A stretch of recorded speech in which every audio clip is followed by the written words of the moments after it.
السلام عليكم ورحمة الله وبركاته. إن الحمد لله نحمده ونستعينه ونستغفره ونعوذ بالله من شرور أنفسنا ومن سيئات أعمالنا. من يهد الله فلا مضل له ومن يضلل فلا هادي له. اللهم صل على سيدنا محمد الفاتح لما أغلق والخاتم لما سبق ناصر الحق بالحق والهادي إلى صراطك المستقيم وعلى آله وصحبه حق قدره ومقداره العظيم. أما بعد، Fadilatul Muhtaram, para alim, para ulama, para kiai, para ustadz, para ibu nyai dan ustazah, serta tokoh masyarakat, takmir masjid, dan seluruh para hadirin jamaah muslimin dan muslimat, hafizakumullah. Mudah-mudahan selalu dijaga oleh Allah Subhanahu wa taala. Mudah-mudahan puasa kita, salat malam kita, amal ibadah kita, amal soleh kita di bulan suci Ramadan dan bulan-bulan sebelumnya diterima oleh Allah Subhanahu wa taala. Mudah-mudahan kita termasuk orang-orang yang mendapatkan maghfirah dari Allah, mendapatkan rahmat dari Allah, dan mendapatkan itqun minan nar. Amin ya rabbal alamin.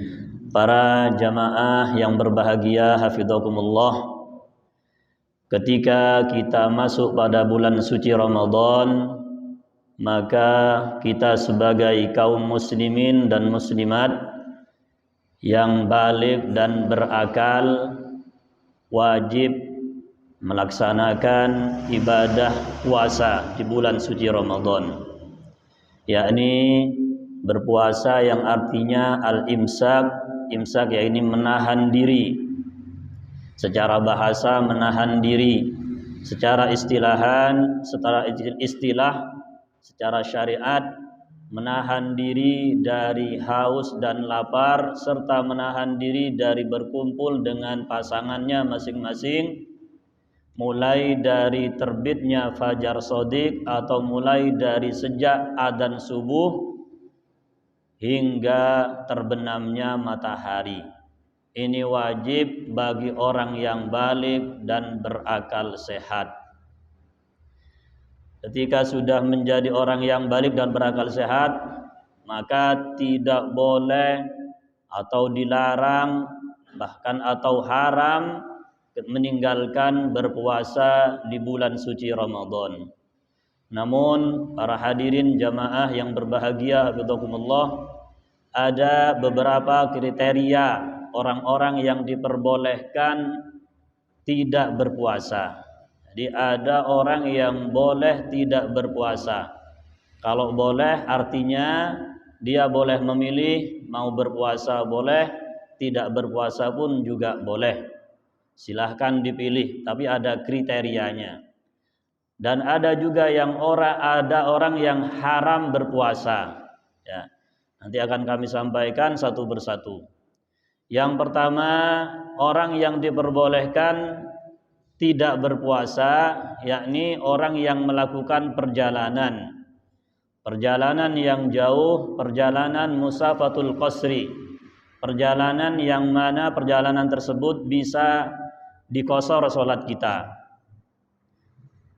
Ukuran perjalanan yakni kalau ukuran jarak tempuh sekitar 84 kilo. Kalau dari Malang insya Allah ke Surabaya sudah boleh dikosor. Dikosor yang artinya mempersedikit jumlah rakaat daripada sholat. Misalnya duhur dikosor menjadi 2 rakaat. Tapi syarat kosor ini harus 4 rakaat. Sholat yang 4 rakaat yang boleh dikosor. Sedangkan sholat-sholat yang lain, sholat yang misalkan 3 rakaat dan 2 rakaat, kalau 2 rakaat dikosor entek ya, habis, tinggal 1. Nanti salamnya di atas nanti. Atau yang sholat maghrib dikosor juga ya 1,5. akhirnya salamnya di pertengahan waktu ruku.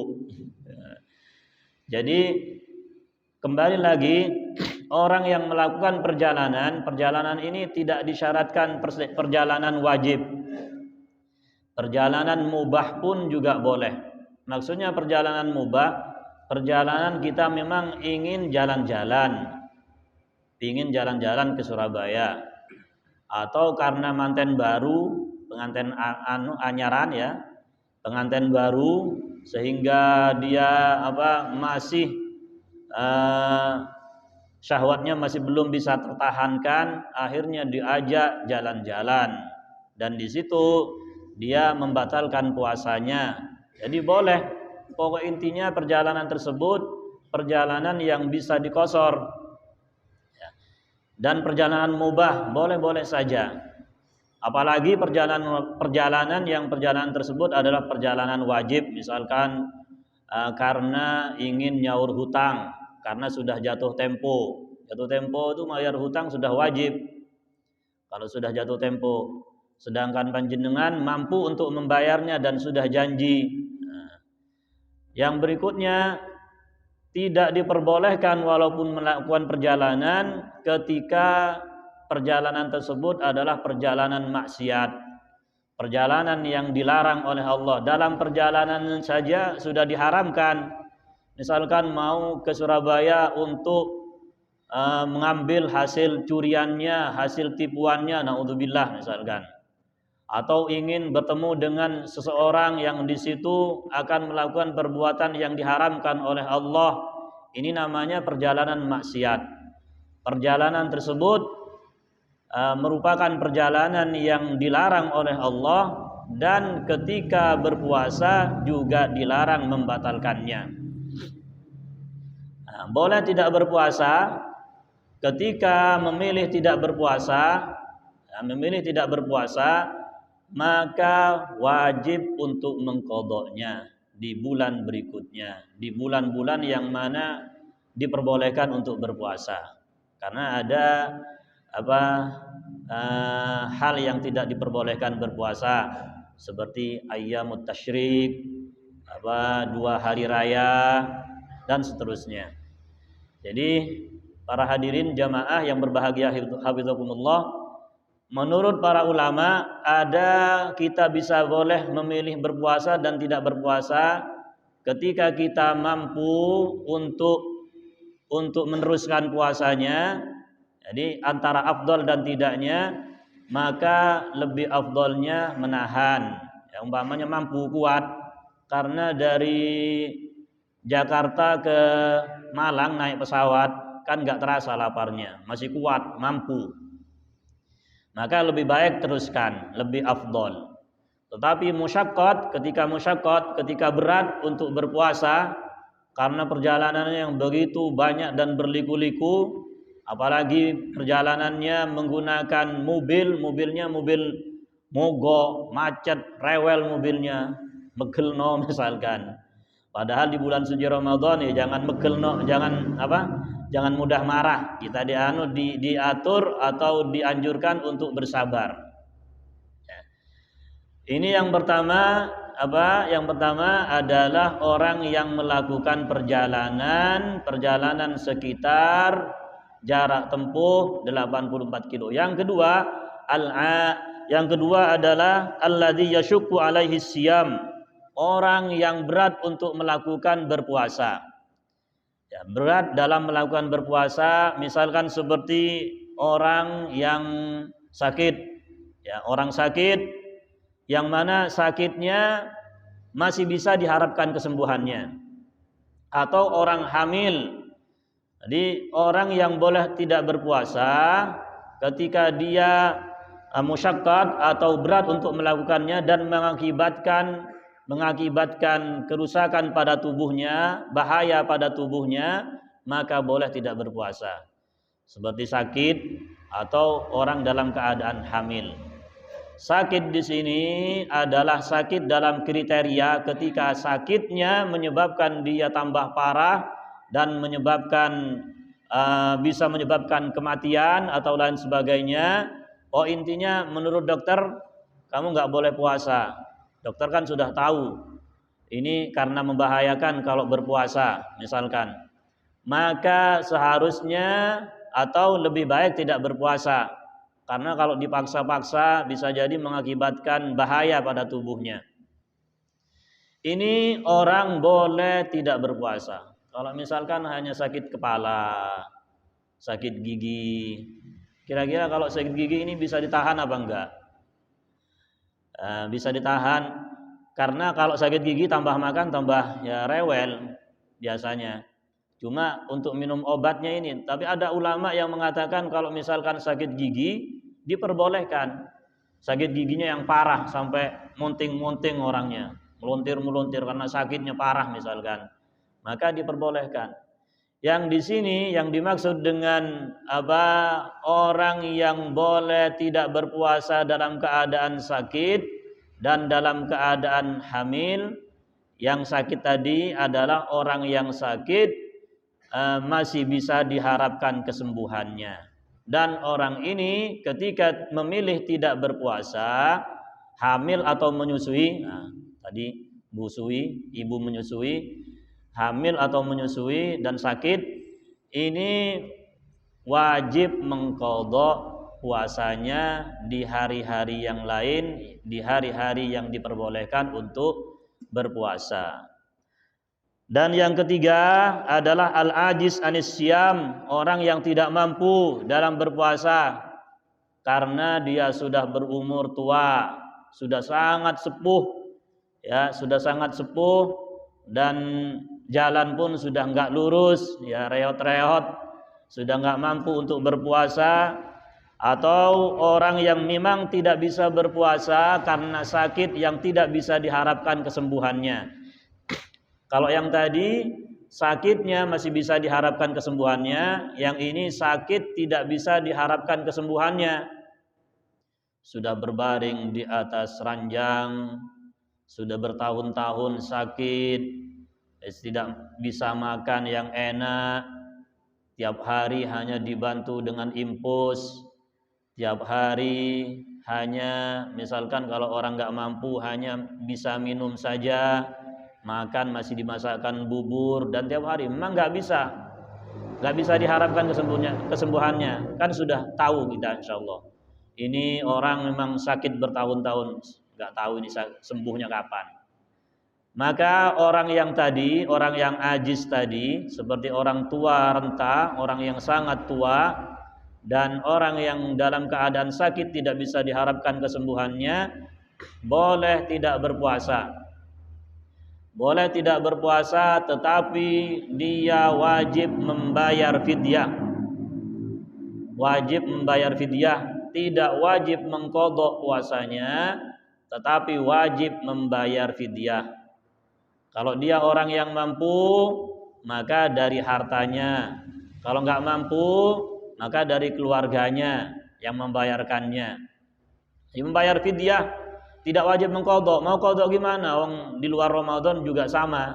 Ya, di luar Ramadan juga nggak mampu untuk berpuasa. Maka boleh tidak berpuasa. Fidyah yang dibayarkan adalah 1 mud setiap harinya. 1 mud ini berapa Pak, Bu? 1 mud ini kalau diukur dengan ukuran sekarang 6 on. Atau lebih diglobalkan lagi sekitar 8 on, ya 8 on, dan setiap hari tidak berpuasa bayar 1. Boleh dikumpulkan, misalkan tidak berpuasanya selama 1 bulan, ya tidak berpuasanya selama 1 bulan, maka boleh dibayar di akhir selama 1 bulan. Tinggal mengkalikan 6 on kali 30 hari atau 29 hari.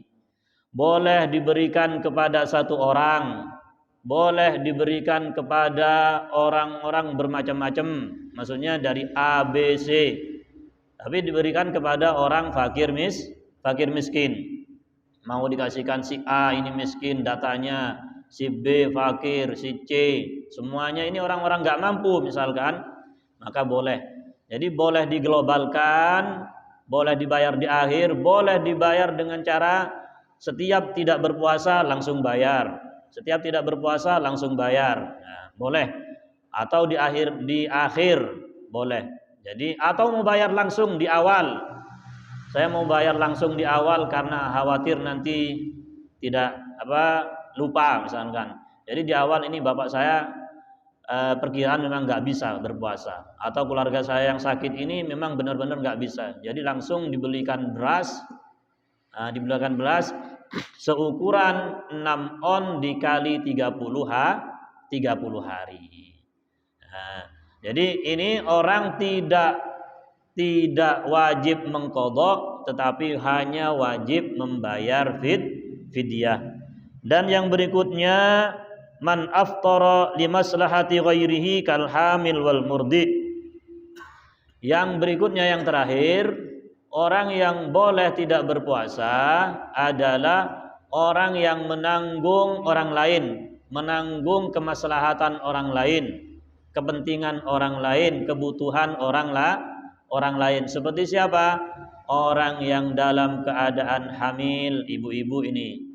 Kalau bapak-bapak ya mungkin ada yang hamil juga, tapi bukan hamil anak. Kalau yang hamil anak hanya ibu, ya. Jadi orang yang hamil, ibu-ibu yang hamil boleh tidak berpuasa karena dia mengkhawatirkan bayi yang dalam kandungannya, mengkhawatirkan bayi yang ada dalam perut dirinya. Ini kalau saya berpuasa karena kandungannya lemah, maka nanti mengakibatkan keguguran, atau anak saya ini kurang gizi di dalamnya, maka boleh tidak berpuasa. Ini karena menanggung anak bayi yang ada dalam perutnya, ya. Juga orang yang menyusui, anak yang masih di dalam keadaan menyusui. Menyusui ini batasannya adalah ibu menyusui sampai 2 tahun. Ya, 2 tahun menyusui anak. Jadi ketika ibu yang dalam keadaan hamil dan dalam keadaan menyusui boleh tidak berpuasa. Tetapi karena dia hanya menanggung anak, ya, menanggung orang lain, maka dia wajib mengqadha dan juga wajib membayar fidyah, ya. Wajib mengqadha dan juga wajib membayar fidyah. Kalau seandainya seorang ibu ini tidak berpuasa karena khawatir akan dirinya dan juga khawatir akan orang lain atau bayinya, kedua-duanya dikhawatirkan. Kalau berpuasa dirinya lemah, kalau berpuasa juga di samping dirinya lemah akan mengakibatkan fatal pada dirinya, lemah juga akan mengakibatkan kematian pada anaknya, ya, misalkan karena gizi yang buruk, dan sedangkan dia harus menyusui pada anaknya yang gizinya buruk tersebut, mengakibatkan kematian pada kedua-duanya atau mengakibatkan yang fatal pada kedua-duanya, maka boleh tidak berpuasa, ya. Hanya wajib qadha tanpa bayar fidyah.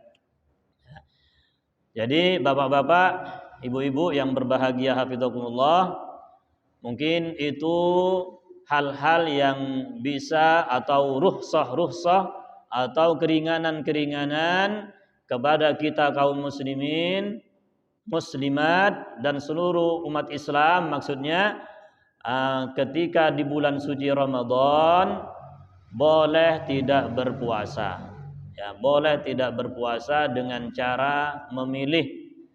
Kalau sudah hilang rukhsahnya tersebut, misalkan sudah enggak ada yang mengakibatkan dia tidak berpuasa, maka sudah menjadi wajib, tidak boleh lagi untuk tidak berpuasa.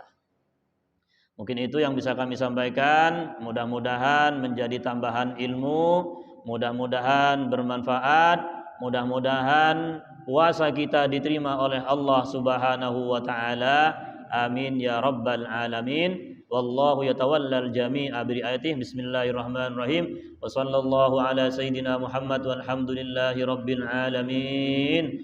اللهم اجعل جمعنا هذا جمعا مرحوما واجعل تفرقنا من بعده تفرقا معصوما ولا تجعل منا ولا فينا ولا علينا شقيا ولا محروما اللهم ألف بين قلوبنا وأصلح ذات بيننا واهدنا سبل السلام ونجنا من الظلمات إلى النور وجنبنا الفواحش ما ظهر منها وما بطن وبارك لنا في أسمائنا وأبصارنا وقلوبنا وأزواجنا وذرياتنا وتب علينا إنك أنت التواب الرحيم ربنا آتنا في الدنيا حسنة وفي الآخرة حسنة وقنا عذاب النار يا رب بالمصطفى بلغ مقاصدنا واغفر لنا ما مضى يا واسع الكرم وصلى الله على سيدنا محمد والحمد لله رب العالمين. Wassalamualaikum warahmatullahi wabarakatuh.